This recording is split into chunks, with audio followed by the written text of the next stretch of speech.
아멘.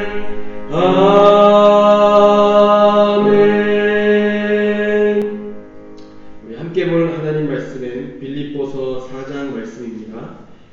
빌립보서 4장 10절에서 23절까지 말씀 교독으로 봉독하겠습니다. 빌립보서 4장 10절에서 23절까지 말씀입니다.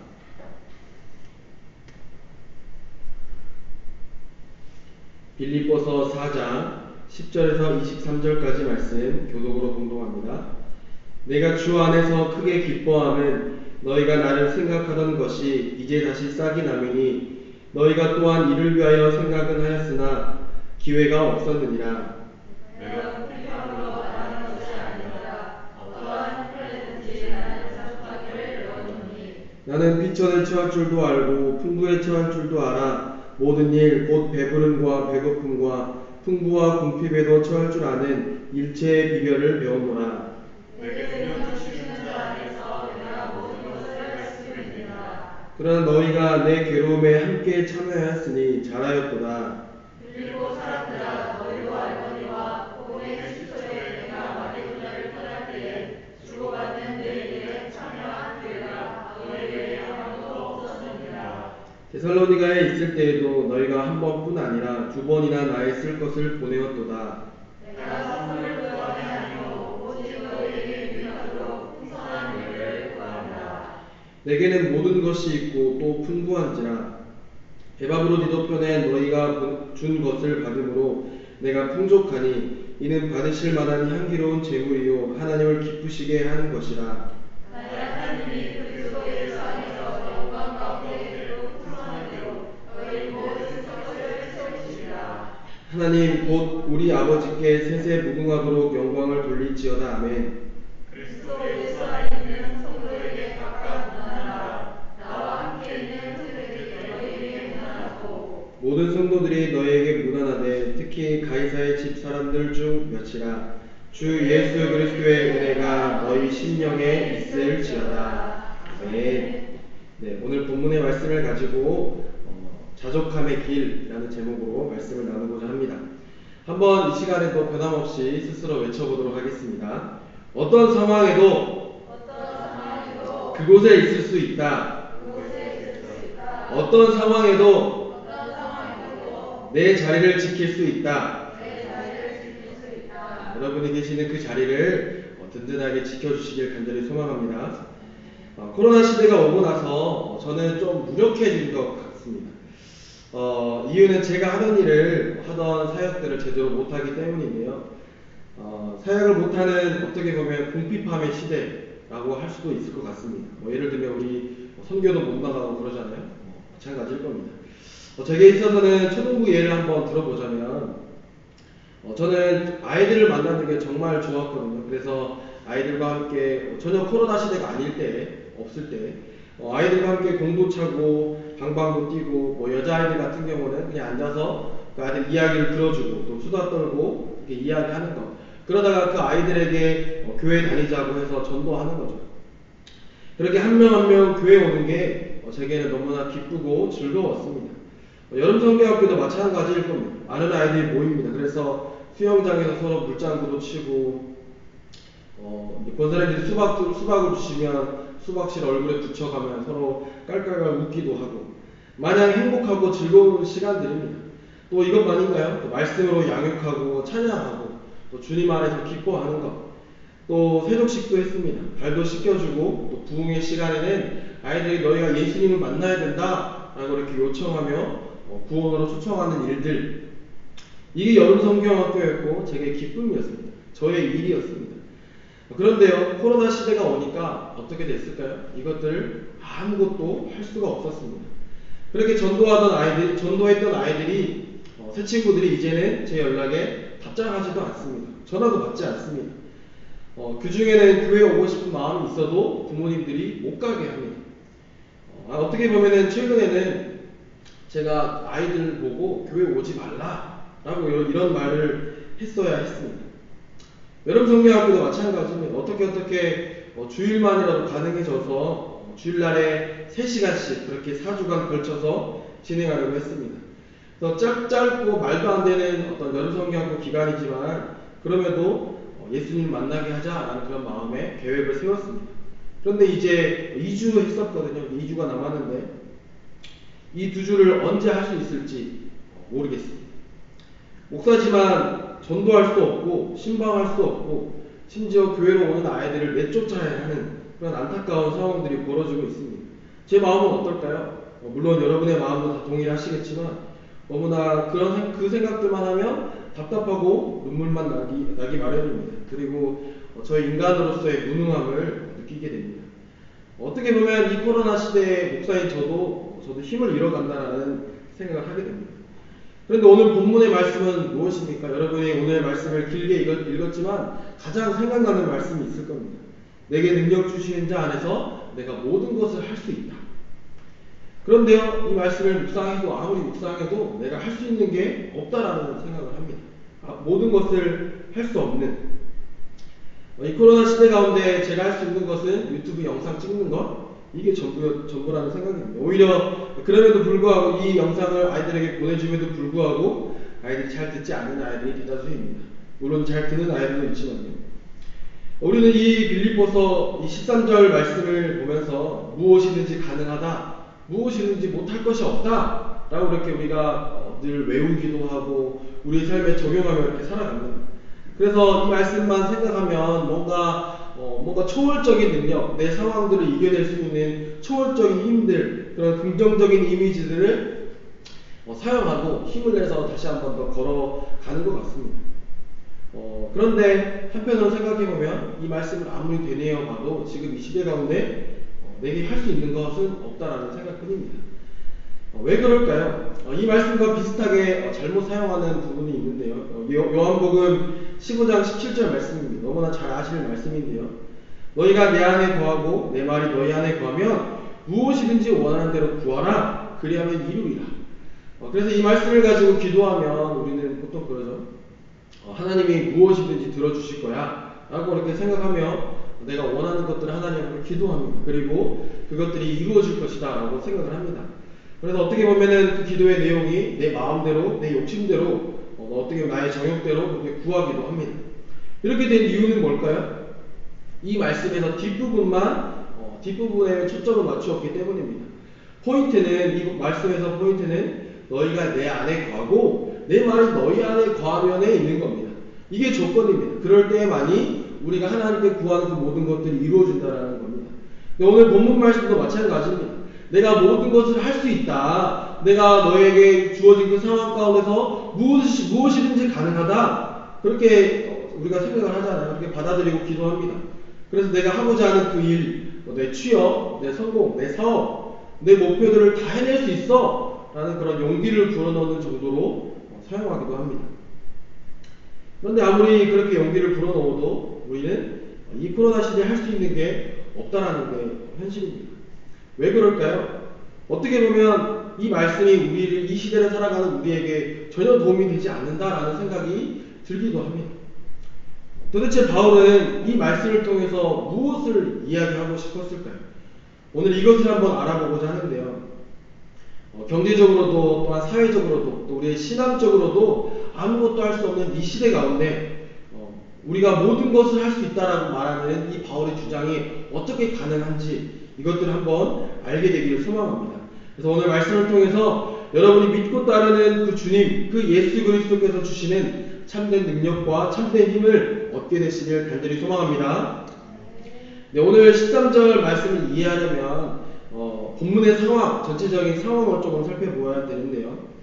본문에서 사실 이 빌립보 성도들에게 말하고 싶은 말은 너희가 모든 것을 할 수 있다라는 게 아닙니다.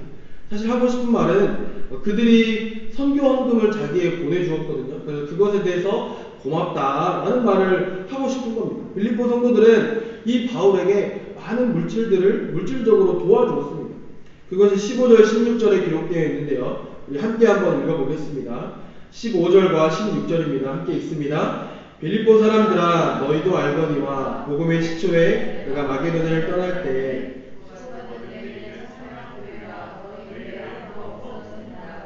데살로니가에 있을 때에도 너희가 한 번뿐 아니라 네, 여기 보면 일단 빌립보 성도들도 바울을 좀 되게 특별하게 생각했던 것 같습니다. 바울이 마게도냐를 떠나서 선교여행 갈 때 빌립보 성도들은 바울을 물질적으로 많이 도와주었다라고 이렇게 이야기를 하고 있습니다. 어떻게 보면은 본문에도 다른 교회들은 전혀 도와주지 않았지만 너희들은 특별하게 도와주었다라고 이렇게 이야기합니다. 또한 데살로니가에 있을 때에도 한 번도 아니고 2번씩이나 이렇게 보내주었다라고 이렇게 이야기합니다. 빌립보 성도들에게 바울은 뭔가 파송 선교사와 같은 그런 느낌이었던 것 같습니다. 그래서 바울이 복음을 전하는 귀한 사역자이기에 빌립보 성도들은 헌금을 모아서 이렇게 여러 번 도와주는 모습을 보게 됩니다. 한편으로 생각해보면 아찔합니다. 바울이 만약에 돈이 없어서 복음을 전하지 못하게 되면, 어려움에 처하게 되면 그 얼마나 안타까운 일이었을까라는 생각을 하게 됩니다. 우리 교회도 이런 부분에 되게 은혜가 있었는데요. 코로나 시기에도 사랑으로 마스크를 나누는 그런 때가 있었습니다. 비록 지금은 못하지만 이 일을 하는 데 있어서 마스크가 절대적으로 필요합니다. 그러니 마스크를 여러 가지 기부하시는 모습들을 보게 되었습니다. 이런 모습을 보면서 얼마나 은혜가 되는지 몰랐습니다. 사랑으로 마스크를 나누는 일에, 하나님의 그 복음을 전하는 그 일에, 이 귀한 일에 동참하고 있는 것이었습니다. 사랑을 나누는 데 필요한 이 마스크가 없어서 혹은 떨어져서 못한다면 얼마나 그 안타까운 일이 될까요? 이 빌립보 성도들과 바울이 바로 이런 관계에 있었다는 겁니다. 바울은 뭐 하는 사람입니까? 복음을 전하는, 사실 그 당시에 하나님께 너무나 특별하게 쓰임받는 귀한 사도였습니다. 그럼 그가 전도 여행을 다닙니다. 그럼 그걸 알고 있는 빌립보 성도들은 어떻게 할까요? 열심으로 도와주는 거죠. 이렇게 열심으로 도와줍니다. 물질로 이렇게 많이 도와주고 있는 모습입니다. 바울이 대형 교회에서 사역을 하고 있을까요? 어떤 갖춰져 있는 큰 선교단체에서 있는 어떤 재정적 후원이 든든한 그런 곳에서 일을 할까요? 아닙니다. 사실상 이 바울은 개척교회와 같은 곳에서 일을 하고 있는 겁니다. 예수님에 대해 잘 아는 사람이 거의 없는, 사실 어떻게 보면 전혀 없는 그런 곳에서 복음을 전하고 있다는 겁니다. 그렇다면 그에게 어떤 풍성한 재정이 있을까요? 없다라는 거죠. 제가 대학생 때 선교단체에서 거지순례라는 걸 다녔었거든요. 근데 보통 시골로 다녔는데 이 거지순례의 특징은 손에 핸드폰도 없어야 되고요. 또 돈도 전혀 일푼 하나 가질 수 없었습니다. 그리고 오직 전도도구, 그때 당시 사용료를 썼었는데요. 그것만 가지고 다니는 겁니다. 어떻게 보면 바울의 이 선교 여행이 이 거지순례와 똑같습니다. 몇 벌의 옷과 물 정도였습니다. 식량도 없고 한마디로 거지인 거죠. 이렇듯 바울의 선교 여행은 부유하고 풍성한 상태에서 하는 게 아닙니다. 때문에 이걸 아는 성도들은 물질적인 후원을 열심히 했다는 것을 알고 있습니다. 우리 교회도 선교사님들도 후원하고 또 개척교회도 후원하는 전도회도 많이 있는 걸로 알고 있습니다. 너무나 귀한 일입니다. 바울은 이렇게 빌립보 성도들로부터 물질적인 후원을 받게 되는 겁니다. 그렇다면 이 빌립보 성도들에게 이 물질적인 후원을 받았는데 바울의 마음은 어떠해야 될까요? 바울은 어떤 심정일까요? 그들을 향하여 깊은 감사, 정말 크나큰 감사의 마음을 담아서 표현해야 되는 것이 맞을지 모릅니다. 그런데 오늘 본문에 보면은 이 바울은 빌립보 성도들로부터 받은 것에 대한 기쁨보다는 다른 것에 조금 초점이 있는 것 같습니다. 뭔가 물질을 받는 게 쑥스러웠던 것인지, 아니면 그 물질을 받는 것에 대한 자존심 때문인지 오히려 다른 말을 조금 더 초점을 맞춰서 하고 있습니다. 바울은 뭐라고 말을 하고 있을까요? 이 후원받는 일에 대해서 말하고 그들에게, 이 빌립보 성도들에게 하고자 하는 말이 도대체 뭘까요? 한번 우리가 보았으면 좋겠는데요. 11절과 11절에서 13절까지의 말씀입니다. 우리 함께 한번 읽어보겠습니다. 다 같이 읽습니다. 내가 궁핍함으로 말하는 것이 아니니라. 어떠한 형편인지 나는 자족하기를 배웠노니 나는 비천에 처할 줄도 알고 풍부에 처할 줄도 알아. 곧 모든 일 배고픔과 풍부와 궁핍에도 처할 줄 아는.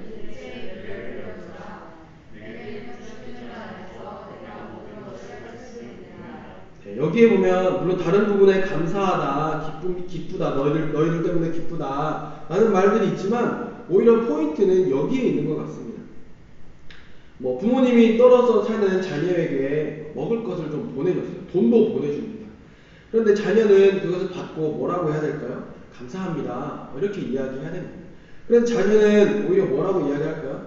아, 보내지 마. 엄마, 그거 좀 보내지 마. 저도 돈도 있고 먹을 것도 많이 사놔서 냉장고가 가득해요. 라고 이렇게 이야기를 합니다. 이렇게 안 보내주셔도 돼요. 그렇게 자녀가 부모님에게 말을 합니다. 이런 느낌 같을지 모릅니다. 빌립보 성도들이 물질적인 것들을 바울에게 보내줬는데 바울이 말하는 건 고맙다. 이 은혜 꼭 갚을게. 라고 이렇게 말을 해야 되지만 그런데 바울은 그런 말보다는 나는 어떤 상황에도 자족해. 라고 이렇게 말을 합니다. 자족이란 뭐죠? 자기 만족. 나는 가난해도 만족하고 나는 부유해도 만족하며 살고 있어. 라고 이렇게 말을 하는 거죠. 그렇다면 바울이 왜 도대체 이런 말을 할까요? 야, 너네 도와주는 거 별거 아니야. 라고 이렇게 이야기하는 걸까요? 아니면 나도 잘 살고 있어. 아니면 바울이 이렇게 자기 자존심을 지키려고 하는 그런 것일까요? 아니면 자기가 어렵게 산다고 고생한다고 이런 것들을 생각하며 염려할 것을 미리 생각하는 그 빌립보 성도들 이들에게 안심시키려고 하는 그런 의도일까요? 도대체 뭘까요? 바울은 빌립보 성도들의 물질 후원에 대한 답변을 명확하게 이야기하고 있습니다. 이 부분도 한번 보았으면 좋겠는데요. 14절과 17절에서 20절 말씀입니다. 제가 14절 읽어보겠습니다. 그러나 너희가 내 괴로움에 함께 참여하였으니 잘하였다. 이게 무슨 말일까요? 그들이 헌금해 준 것, 그들이 재정적으로 도와준 것은 나의 괴로움에 동참해 준 것이니까 잘한 것이다 라고 이야기합니다. 그리고 17절에서 20절 말씀인데요. 제가 읽어보겠습니다. 내가 선물을 구한 것도 아니고 오직 너희에게 유익하도록 풍성한 열매를 구했다. 내게는 모든 것이 있고 또 풍부한지라. 에바브로 디도편에 너희가 준 것을 받음으로 내가 풍족하니 이는 받으실 만한 하나님의 향기로운 제물이요 하나님을 기쁘시게 한 것이라. 이는 나의 하나님이 그리스도 예수 안에서 영광 가운데 그 풍성한 대로 너희 모든 쓸 것을 채우시리라. 하나님 곧 우리 아버지께 세세 무궁하도록 영광을 돌릴지어다. 아멘. 뭐라고 하는 겁니까? 그들이 이 빌립보 성도들이 바울에게 보내준 것은 이 복음을 위한 일에 동참하는 거잖아요. 그렇죠? 그렇기 때문에 그들이 보내준 그것은 하나님이 받으실 만한 귀한 향기로운 제물이다 라고 그렇게 이야기하는 겁니다. 또 하나님의 마음을 기쁘시게 하는 것이다. 그러니까 그들이 보내준 헌금 자체는 어떻다는 겁니까? 감사하다는 것이라고 이야기하는 겁니다. 하나님께 영광을 돌리고 있는 바울의 모습을 볼 수가 있는 겁니다. 그런데 여기서 느낄 수 있는 것은 이렇게 감사함과 그들의 재물이, 그들의 헌금이 귀하다는 것을 이야기하고 있지만 그럼에도 불구하고 바울이 말하는 그 말투에서 느낄 수 있는 게 있습니다. 그게 뭐냐면 그들이 보내준 헌금을 통해서 다시 그들에게 뭔가를 가르치려고 하는 게 느껴집니다. 다시 교육하고자 하는 겁니다. 17절을 보면은 바울은 빌립보 성도들에게 나는 너희들에게 선물을 구했던 게 아니다. 너희들에게 원하고 구했던 것은 너희의 유익이다라고 이야기하는 겁니다. 하나님을 믿는 그 믿음을 통한 너희들 스스로가 얻을 수 있는 그 열매, 그들의 믿음을 통해서, 믿음의 전진을 통해서, 또 믿음을 그 자리에서 지킴으로 인해서 그들 스스로 하나님께로부터 받을 수 있는 그 열매, 그것들을 나는 구했다라고 이렇게 이야기하고 있는 겁니다. 그러니까 바울이 하고자 하는 말은 뭡니까? 너희들에게 귀한 열매, 그것이 있느냐라고 이렇게 물어보는 겁니다. 그 다시 한 번 더 교육시키고자 하는 거죠. 사실 바울의 교육적인 의미는 다른 곳에 또 있습니다. 또 뭐냐면 우리가 아까 읽었던 그 말씀입니다. 그러니까 우리가 읽었던 11절, 12절, 13절 이 말씀에 더욱더 포인트가 있는 건데요. 바울이 이들을 통해서 가르치고자 했던 것도 또한 있는데 뭐냐면 바울 자신의 삶입니다. 바울은 빌립보 성도들에게 이야기했던 것이 뭐냐면 나를 본받으라 라고 이렇게 이야기합니다. 바울 자신을 본받으라 라고 이렇게 이야기하는데요. 내가 살고 있는 그 삶, 자신의 그 인생을 통해서 빌립보 성도들에게 교육시키고자 하는 겁니다. 그렇다면 이 오늘 본문에서 빌립보 성도들이 배울 수 있는 건 뭘까요? 그들의 이 바울의 삶을 통해서 드러나는 그 삶은 뭘까요? 바로 우리가 아까 읽었던 그 말씀인 거죠. 나는 어떤 형편에든지 자족할 수 있었다라는 겁니다. 그러니 뭡니까? 너희도 배우라. 나는 비천에 처할 줄도 알았고 풍부에 처할 줄도 알았다. 그래서 배부를 때에도 배고플 때에도 돈이 많을 때도 돈이 없을 때도 사업이 잘 될 때에도 잘 되지 않을 때에도 교회가 부흥할 때도 부흥하지 못할 때에도 대면 예배를 드릴 때도 온라인 예배를 드릴 때도 어느 때에도 어떤 상황에도 처할 줄 아는 그 일체의 비결을 나는 배웠다. 그러니까 무슨 말입니까? 너희도 배우라는 거죠. 바울이 원하는 것은 그것입니다. 나의 삶, 나의 모습을 통해서 너희도 배우라. 그렇다면 바울의 핵심은 뭐죠? 바울의 삶에 지금 바울의 삶을 통해서 가르치고자 하는 그것의 핵심은 뭡니까? 자족입니다. 자족. 자기 만족. 자기 안에서 만족하는 겁니다. 바울이 살고 있던 그 당시 빌립보 성도들의 당시에 스토아 철학 사상이 있었는데요. 거기서 말하는 게 바로 이 자족 사상입니다. 빌립보에도 이 자족이라는 단어들, 빌립보 성도들도 이 자족이라는 단어를 모두 알았을 것입니다. 그들에게 익숙했던 단어인데요. 이게 그들에게 중요한 건 이 스토아 철학자들은 자기 만족, 그러니까 이 순전히 스스로 생각하는 자기 만족이라는 것은 이 의미가 정확하게 알아야 되는데요. 어떻게 보면 우리가 알고 있는 것과 또 바울이 말하고자 하는 것과 다른 것입니다. 이게 의미하는 게 뭐냐면 이 자기 만족의 상태는 슬픔이 없는 상태, 또 그렇다고 해서도 기뻐하지도 않는 상태, 그런 것을 말하고 있습니다. 그러니까 다른 사람에게는 의지하지도 않고 또 민폐 끼치지도 않는, 그렇다고 남을 도와주지도 않는 그런 상태를 주장하는 거죠. 그러니까 반대로 바울이 말하는 자족이란 이런 상태를 말하고 있을까요? 뭔가 배고플 때 배부름을 추구하지도 않고 그냥 내가 스스로 만족하니까 그냥 그렇게 살아가는 상태. 배부를 때는 배고플 때를 추구하지 않는, 그냥 만족하며 사는 것. 물질이 많을 때, 내가 가진 것이 많을 때 다른 사람을 도와주지 않는 것을, 도와주기를 추구하지 않는 것. 이 세상 사람들과 선을 그어서 적당히 그렇게 살아가는 그 상태. 물질이 없어서 힘들고 허덕이는 삶이긴 하지만 다른 사람에게 손 버리지 않고 힘들고 어려워도 그냥 그저 그렇게 살아가는 그런 상태. 현대를 살아가는 우리에게 적용해보면 어떤 삶인지 아십니까? 이 상태가 옛날에는 보리밥 없어서 못 먹는 그런 시절이었잖아요. 근데 지금은 어떻습니까? 더 잘 삽니다. 엄청 잘 삽니다. 사실 넉넉합니다. 부유한 상태입니다. 내 배가 든든하고 내 등이 따뜻합니다. 그러니까 뭡니까? 남을 도울 일이 없다라고 생각하는 겁니다. 그러니까 그냥 편안하게 집에서 놉니다. 이웃사람 풍부에 처할 줄도 알아야지 라고 이렇게 이야기하는 걸까요? 그냥 즐겨. 반대로 우리의 신앙에 또한 적용해보면 예배를 제대로 드릴 수 없는 상황입니다. 집에서 온라인 예배밖에 안 되잖아요. 새벽에 기도할 수 없기도 합니다. 새벽 기도 없으니까 그냥 그 상태로 머무는, 그냥 그저 그런 상태, 그냥 그 상태가 안주해져 있는 상태. 새벽 기도 안 가도 되지 뭐. 그리고 그냥 잡니다. 바울이 말하는 게 이걸까요? 기도의 시간의 궁핍함의 상태입니다. 현재는 예배의 궁핍함의 상태잖아요. 예배가 없어져 갑니다. 대면 예배가 없습니다. 수요 예배, 금요 예배, 주일 예배마저 온라인으로 드려지고 있습니다. 집에서 드리니까 아무도 감시하는 사람 없고 내 신앙 그저 그렇게 보내면 되지. 예배 시간 그저 드려지는 거니까 그냥 그렇게 다른 거 하면서 예배 드리기도 합니다. 옷도 파자마 입고 잠옷 입고 혹은 심지어 반스 차림으로 볼지도 모릅니다. 이게 바울이 말하는 궁핍함에 처하는 그 일체의 비결일까요? 이게 자족하는, 자기 현재의 삶을 스스로 만족하는 그런 삶일까요? 아니라는 겁니다. 저도 코로나 시기, 이 궁핍함의 시기에 좀 안일하게 주저앉아 있었던 것 같습니다. 멍했던 것 같습니다. 유튜브 영상 촬영만 하고 내보내는 데만 신경 쓰고 그렇게 살았던 것 같습니다. 이런 시기일지라도 그 외에 하나님의 귀한 그 자녀들에게 영의 양식을 주어야겠다라는, 그들의 믿음을 성장시켜야겠다라는 그런 생각은 잘 못했던 것 같습니다. 하나님께 너무 죄송하더라고요. 이런 생각을 하며 회개하게 되었던 계기가 있습니다.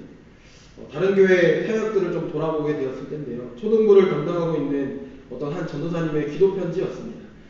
이분도 저와 마찬가지로 같은 심정이었습니다. 궁핍함의 상태, 사역을 할 수 없는 궁핍함의 상태였습니다. 전도사로서 할 수 있는 게 아무것도 없는 그런 모습인데요. 그런데 그분은 정말 간절하게 하나님 앞에 기도했더라고요. 이 시기 가운데 자신이 할 수 있는 것, 내가 할 수 있는 게 무엇입니까? 라고 하나님 앞에 물어보며 고민하며 이 시기를 어떻게 돌파할 수 있을지를 간절하게 물었던 것 같습니다. 그리고 이분은 한 가지 하나님께서 주신 아이디어를 통해서 돌파구를 찾았던 것 같습니다. 그 아이들의 부모님들, 초등부 사역을 담당하고 있는데 그 아이들의 부모님들께 전화를 걸어서 보냈다고 합니다. 가정예배를 드리도록 하시죠.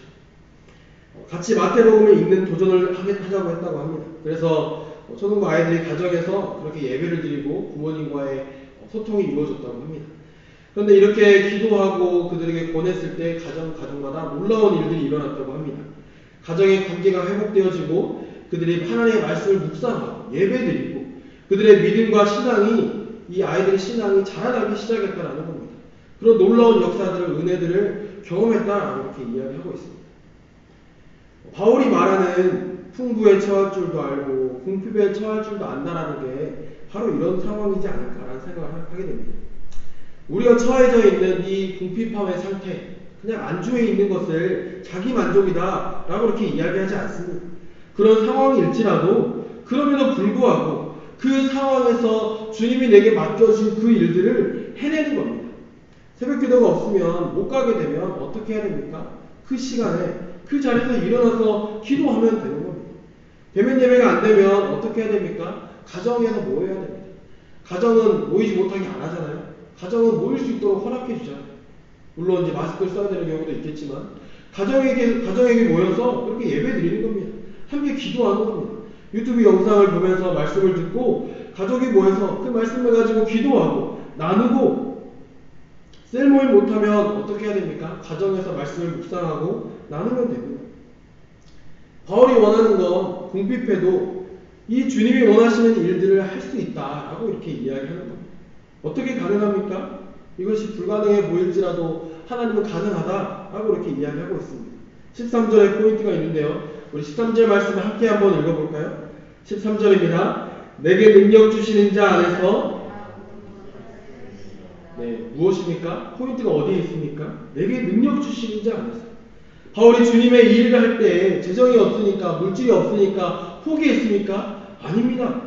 없지만 그럼에도 불구하고 부딪히고 도전하고 있는 그런 모습들을 우리는 알 수 있잖아요. 이게 바로 자족하는 삶입니다. 어떻게 자족하는 삶이 가능합니까? 주님 안에서 가능하다는 겁니다. 바울이 말하는 자족은 스토아 철학자들과 다릅니다.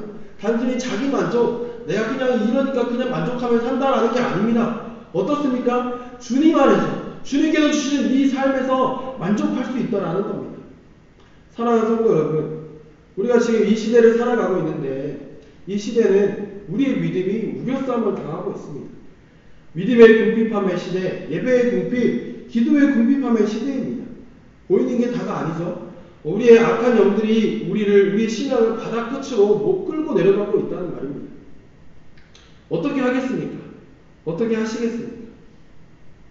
바울은 이렇게 외치고 있습니다. 내게 능력 주시는 자 안에서. 다시 말하면 궁핍해도 내게 주시는 그 하나님, 내게 능력 주시는 그 하나님을 의지하겠다라는 그런 이야기입니다. 주님을 의지하면서 이 궁핍함의 시대를 지켜낸다, 이겨낸다라는 것이 이 바울의 이야기인 것입니다. 사랑하는 성도 여러분, 기도의 시간 지켜내시길 간절히 소망합니다. 예배의 시간 하나님께서 보신다라는 생각을 가지고 지켜내시길 소망합니다. 여러분의 믿음, 주님을 향한 믿음, 어떤 어려움이 와도 어떤 상황에도 우리의 능력 되시는 그 예수 그리스도를 꼭 붙잡는 여러분이 되시길 간절히 소망합니다. 함께 한번 우리 기도했으면 좋겠습니다. 우리 시간 기도할 때 오늘 말씀을 붙잡고 기도했으면 좋겠습니다. 하나님, 우리가 이 시대를 돌아보니까 궁핍함의 시대인 것 같습니다. 그러나 이 궁핍함의 시대 가운데 그냥 스토아 철학자들처럼 그냥 안주해 있는 것이 아니라 내가 할 수 없다라고 생각하며 포기하고 있는 것이 아니라 안 하는 것이 아니라 내게 능력 주시는 그 주님을 의지하겠습니다.